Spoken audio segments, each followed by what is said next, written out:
Menko Bidang Hukum HAM, Imigrasi dan Permasyarakatan, Yusril Iza Mahendra, angkat bicara terkait 17 plus tuntutan rakyat yang ditujukan kepada pemerintah. Yusril menyampaikan bahwa pemerintah siap memenuhi tuntutan rakyat, namun tidak dapat dipenuhi segera. Hal ini dikatakan Yusril dalam konferensi pers di Jakarta, Senin 8 September 2025.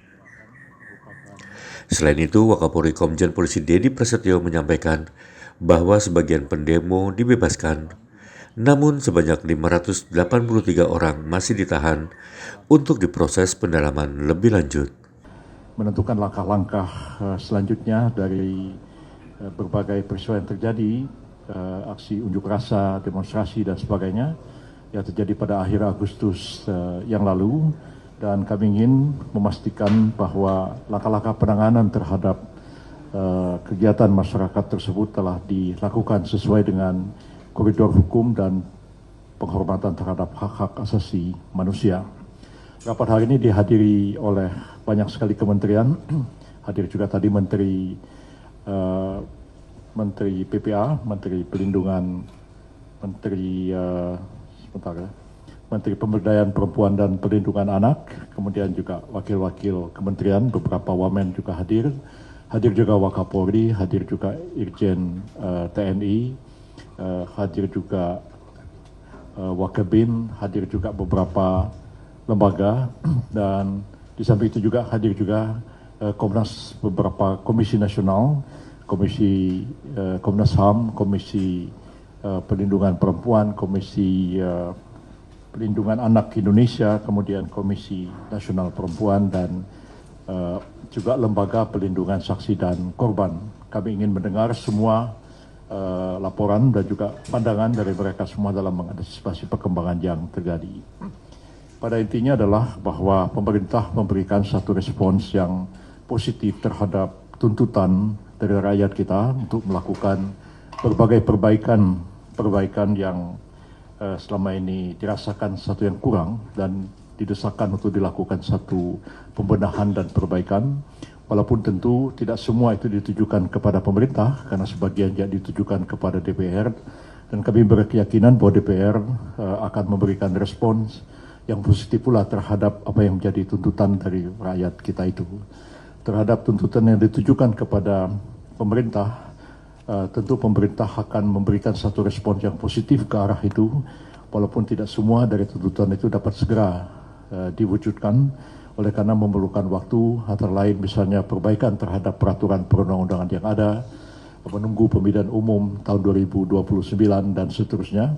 Tapi hal-hal yang memang segera dapat ditindaklanjuti, hal-hal yang segera dapat direspon oleh pemerintah, sekarang ini adalah saatnya bagi pemerintah untuk menjelaskan kepada publik respon apa yang dilakukan dan kemudian langkah koordinasi apa yang dilakukan. Terhadap pembenahan aparatur pemerintah, ya, terutama aparatur penegak hukum, itu menjadi komitmen bagi pemerintah untuk terus melakukan perbaikan dan melakukan pembenahan sehingga betul-betul aparat penegak hukum itu menjalankan tugas sejalan dengan koridor hukum yang berlaku dan juga mengedepankan aspek penghormatan, pengakuan, dan sekaligus perlindungan terhadap hak-hak asasi manusia. Dan kami akan teguh memegang prinsip ini, dan karena itu penegakan hukum itu terhadap mereka yang diduga melakukan satu tindak pidana, baik itu penjarahan, baik itu pembakaran, baik itu perusakan, baik itu ancaman terhadap keselamatan orang lain, akan dilakukan satu langkah hukum dan tindakan-tindakan hukum yang tegas. Begitu pula terhadap aparatur penegak hukum yang melakukan ketidakprofesionalan atau melakukan kesalahan di lapangan, pemerintah juga akan mengambil satu tindakan tegas. Dan kita ketahui bahwa sudah berlangsung sidang etik terhadap 7 orang anggota BRIMOB, dan telah menyampaikan satu kesimpulan bahwa terhadap 2 orang yang sudah disidangkan itu, mereka telah melakukan satu tindakan yang tidak profesional dan telah diambil juga satu putusan etik terhadap ketidakprofesionalan dalam menjalankan tugas tersebut. Dan terhadap 2 orang yang sudah diberikan putusan etik itu, selanjutnya akan diambil satu langkah hukum pidana. Jadi kalau kemarin saya mengatakan tidak tertutup kemungkinan akan diambil langkah pidana, hari ini dari rapat ini sudah diterima satu laporan dari kepolisian bahwa terhadap 2 orang yang tidak profesional itu akan dilanjutkan ke persidangan di peradilan umum, akan didakwa sebagai pelaku tindak pidana. Jadi masyarakat harus mengetahui perkembangan ini, bahwa pemerintah tidak saja mengambil langkah hukum yang tegas kepada warga masyarakat yang bersalah, tapi pemerintah juga mengambil satu langkah hukum yang tegas terhadap aparatur penegak hukum yang melakukan kesalahan di lapangan. Kemudian terhadap korban-korban yang terjadi selama aksi-aksi unjuk rasa yang terjadi beberapa waktu yang lalu itu, pemerintah menegaskan bahwa pemerintah bertanggung jawab atas semua itu, terhadap mereka yang luka-luka, ya, terhadap mereka yang menderita sakit akibat berbagai kejadian, ya, pemerintah mempunyai komitmen, ya, untuk menanggung pembiayaan mereka yang dirawat di rumah sakit, ya, yang dilakukan baik oleh kepolisian, mereka yang dirawat di rumah sakit Polri dibebaskan dari biaya perawatan, begitu juga terhadap mereka yang menjadi korban di daerah-daerah, semuanya ditanggung oleh pemerintah daerah sehingga tidak menjadi beban bagi keluarga mereka yang menjadi korban itu. Terhadap mereka yang meninggal akibat berbagai ekses dari unjuk rasa kemarin itu, tadi kami juga sudah mendapatkan laporan dari Lembaga Perlindungan Saksi dan Korban bahwa ada langkah-langkah yang sedang di follow up, ya, untuk menentukan santunan atau juga pemberian perlindungan terhadap mereka yang menjadi korban ini. Bukan saja mereka yang meninggal, tapi juga terhadap keluarganya, anak-anaknya yang harus juga menjadi beban bagi negara untuk dilindungi, diberikan beasiswa pendidikan dan lain-lain ke masa depan. Dan itu kami akan menunggu juga laporan lebih konkret dari Lembaga Perlindungan Saksi dan Korban. Dan selanjutnya pemerintah akan mengkoordinasikan apakah itu nanti akan ditanggung oleh pemerintah daerah atau ditanggung oleh pemerintah pusat, dalam hal ini adalah Kementerian Sosial dan instansi yang lain. Itu hal-hal yang ingin saya kemukakan. Di samping itu juga kami sudah mendapat kepastian tentang mereka yang ditahan, dan nanti Pak Wakapolri akan menjelaskan lebih detail. Tapi sementara ini sebagian besar dari jumlah lebih daripada 5.000, ya Pak, ya, itu sudah ada 4.800-an sekian yang dikembalikan ke rumahnya masing-masing. Tapi di antara semua mereka yang kemudian ditangkap dan ditahan, itu sudah dihimpun bukti-bukti bahwa 583 orang di seluruh Indonesia itu akan diambil satu langkah hukum yang kemungkinan akan diteruskan ke pengadilan. Begitu juga mereka yang ditahan di Jakarta, itu juga akan diambil langkah-langkah hukum yang sudah cukup bukti-buktinya, dan tinggal menunggu waktu kapan kasus-kasus itu akan dilimpahkan ke pengadilan. Kami sebagai Kementerian Koordinator yang menangani di bidang hukum dan HAM juga akan memastikan bahwa hak-hak dari mereka yang dilanjutkan perkaranya itu akan dijamin dan dilindungi, ya, dan juga kami akan pastikan apakah mereka didampingi oleh advokat, oleh penasihat hukum atau tidak. Kalau tidak, maka negara berkewajiban untuk menyediakan pendampingan gratis kepada mereka. Begitu juga selama mereka ditahan, apakah hak-hak mereka, HAM mereka dipenuhi atau tidak. Apakah mereka cukup diberikan cukup makan 3 kali sehari, apakah mereka itu orang tahanan yang manusiawi dan sebagainya. Itu kami harus memastikan hal itu. Jadi seluruh hak-hak mereka itu akan dilindungi, dijamin, dan proses hukum itu kami jamin akan berjalan fair. Nah, tadi juga sudah diputuskan dalam rapat bahwa keterbukaan dalam transparansi dalam penyelidikan dan penyidikan terhadap mereka yang ditahan ini tidak hanya terhadap kasus Pedro, ya, jadi saja yang sudah terbuka dan masyarakat sudah menyaksikan bahwa sangat transparan. Komnas juga dilibatkan, tapi rapat ini telah memutuskan terhadap semua mereka yang ditahan dan kemudian dilakukan penyidikan, itu akan dilakukan secara transparan sehingga masyarakat akan melihat, menilai bahwa aparat penegak hukum dalam hal ini kepolisian itu bertindak profesional, kemudian bertindak sesuai dengan koridor hukum dan menjamin pelindungan dan pemenuhan hak-hak asasi manusia pada mereka. Kami tidak ingin terjadi kezaliman kepada warga masyarakat, kepada rakyat kita sendiri, tapi kalau rakyat itu diduga melakukan suatu tindak pidana, negara berhak mengambil langkah hukum terhadap mereka. Itu bukan kezaliman, tapi menegakkan hukum, tapi hak-hak mereka, ya, hak-hak asasi mereka itu, kemudian juga prosedur hukum yang harus dilakukan, itu betul-betul dilakukan secara transparan dan sesuai dengan kaedah-kaedah hukum yang berlaku. Saya kira itu dari saya. Mungkin ada tambahan penjelasan barangkali dari Pak Menko dulu. Silakan Pak, ini silakan. Saya kira ini yang lebih penting Pak Wakapolri. Bagaimana? Ya, kalau ada pertanyaan silakan ditujukan kepada Pak Wakapolri maupun saya. Baik.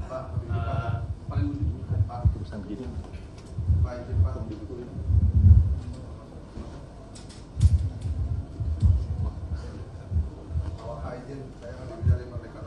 Bentar dulu, silakan. Assalamualaikum warahmatullahi wabarakatuh. Saya Ayubi Pak dari Bisnis Indonesia Pak. Pertama Pak, yang jadi penasaran publik itu kan ini sebenarnya bukan case-nya itu bukan Brimob yang nabrak Pak, itu hanya sebagiannya aja Pak. Nah ini yang penasaran itu publik itu pengen tahu Pak, ini sebenarnya aksi ini siapa sih Pak yang nunggangin di belakangnya Pak. Nah terus tadi kan juga Pak Menko bilang kalau beberapa yang ditangkap itu udah dikembalikan Pak. Nah terus kita tahu ada beberapa yang viral kemarin kan, ada orang dari BAIS, ada orang dari TNI juga yang ditangkap, apa itu dikembalikan juga ke institusi atau seperti apa Pak? Terima kasih Pak.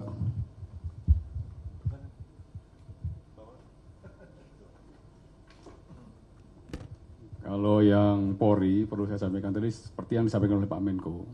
Dari 5.444 yang diamankan, 4.800 diantara sudah dipulangkan. Jadi tinggal 583 yang saat ini sedang dalam proses. Baik di Jakarta, kemudian Bandung, Semarang, kemudian Surabaya, Makassar, Medan, dan beberapa wilayah lainnya.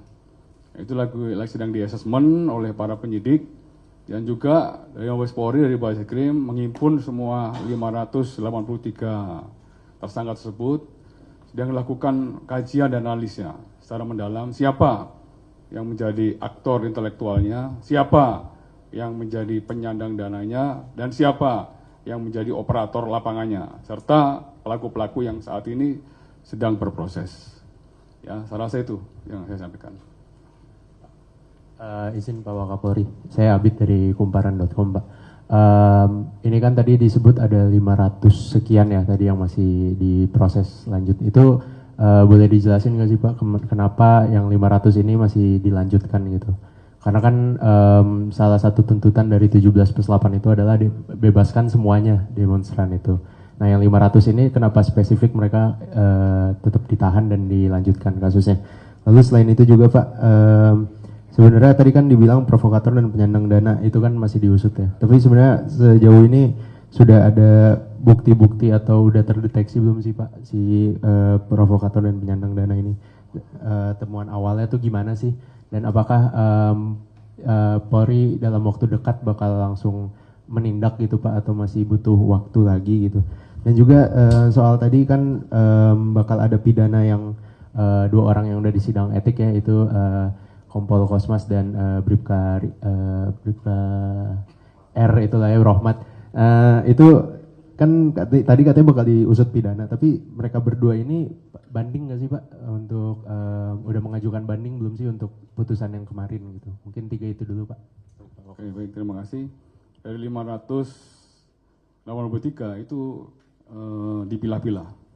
Ya, mana dewasa, mana anak. Yang anak itu menjadi hal yang paling penting.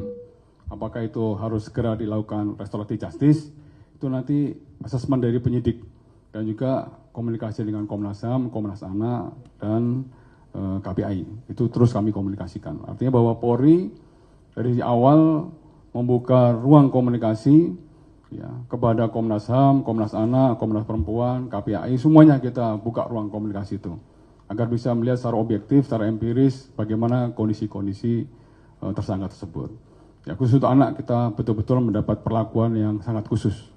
Kemudian dewasa, ya jelas kalau misalnya memang dia terbukti melakukan tindakan destruktif seperti pengerusakan, pembakaran, penjarahan, baik fasilitas umum maupun fasilitas milik kepolisian lainnya, termasuk tindak pidana pencurian, kemudian penganiayaan, dan juga ya, seperti yang di Sulawesi Selatan mengakibatkan 3 orang meninggal dunia, itu tentunya juga masih dalam proses pendalaman. Proses pembuktian secara ilmiah ini merupakan satu keharusan bagi seluruh penyidik untuk dapat membuktikan sampai kasus ini maju ke persidangan nantinya. Terus apa lagi tadi? Saya tambahkan sedikit apa yang disampaikan oleh Pak Wakapolri, bahwa 583 orang yang sedang ditahan itu pun sedang dalam proses penyidikan lanjutan. Jadi belum semuanya itu pasti akan dilimpahkan ke pengadilan. Jadi bisa dipilah-pilah ada cukup bukti atau tidak. Kalau ada cukup bukti, ya tinggal kemudian apakah akan dilakukan restoratif justice ataukah akan diteruskan ke pengadilan, itu tergantung perkembangan, dan saya kira penyidik berwenang untuk memutuskan hal itu. Dan pemerintah ingin memastikan bahwa proses itu berjalan secara terbuka, secara transparan, dan karena itu saya menghimbau kepada seluruh advokat ya, dan para penasihat hukum, baik profesional maupun yang pro deo, untuk yang pro bono, untuk aktif membantu mereka ini. Jadi ini adalah kesempatan untuk kita menegakkan hukum secara fair, adil dan berimbang, karena posisi penyidik dan posisi advokat itu setara dalam menangani kasus-kasus yang sedang disidik oleh pihak penyidik, kepolisian, kejaksaan dan lain-lain sebagainya. Karena itu ya silahkan hadirkan saksi-saksi untuk ada chart, silahkan hadirkan juga para ahli untuk didengar keterangannya sebelum proses persidangan berlangsung, sehingga betul-betul nanti semua pihak didengar dan Polri melakukan gelar perkara. Apakah cukup alasan perkara ini dilimpahkan ke pengadilan atau tidak. Jadi ya, jangan khawatir ya, silahkan. Jadi jangan salah paham saya mengatakan ya advokat dibela secara gentleman. Itu maksud saya, itu kita melakukan pembelaan itu betul-betul secara gentle ya, kemukakan fakta, silakan hadirkan saksi-saksi, ahli dan sebagainya, sehingga proses penyelidikan dan penyidikan itu berjalan secara fair, dan tentu nanti kalau ke pengadilan juga fairness itu yang kita inginkan bersama. Jadi pemerintah itu betul-betul punya komitmen untuk penegakan hukum itu adil dan berimbang dan transparan. Itu ya penjelasan saya. Tadi temuan awal itu Pak, temuan awal penyalur dana itu Pak, hasil proses. Sudah ya. Saya Pak. Masih ada yang lain? Iya Pak. Sudah? Saya Pak. Kita dari kantor berita Prancis AFP hanya ingin mengkonfirmasi saja Pak, dari 583 orang yang masih diproses ini berarti belum semuanya berstatus tersangka ya Pak?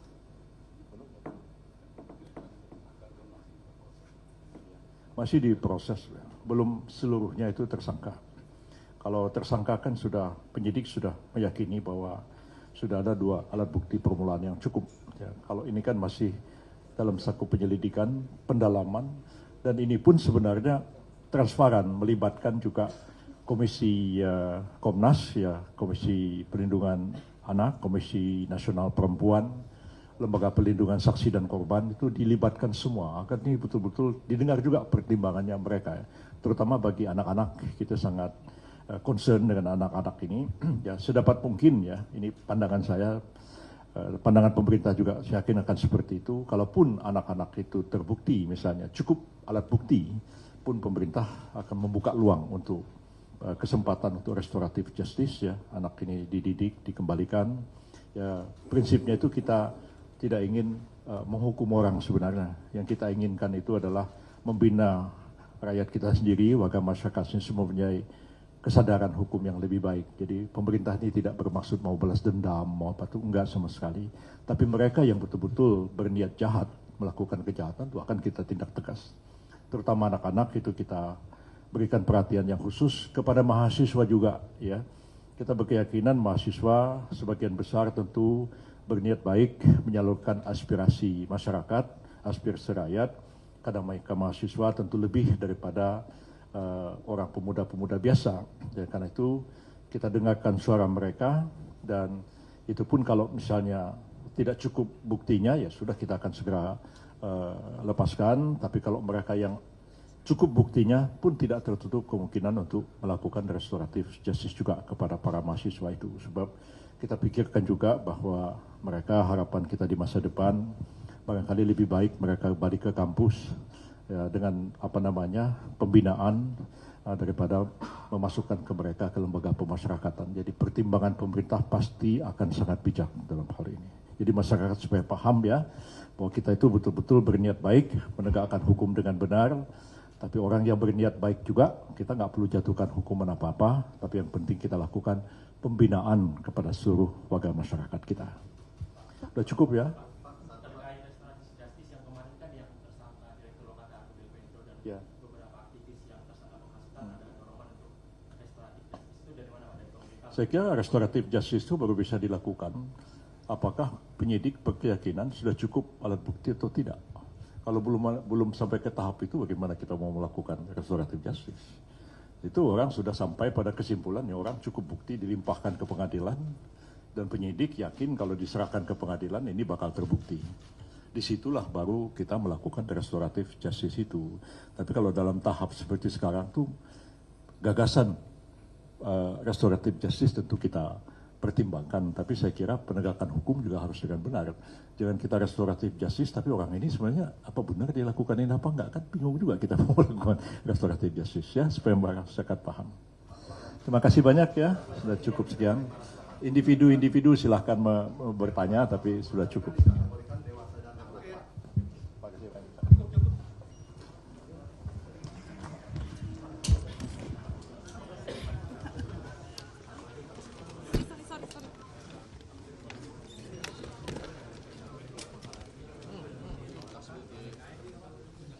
Jangan lupa subscribe ya.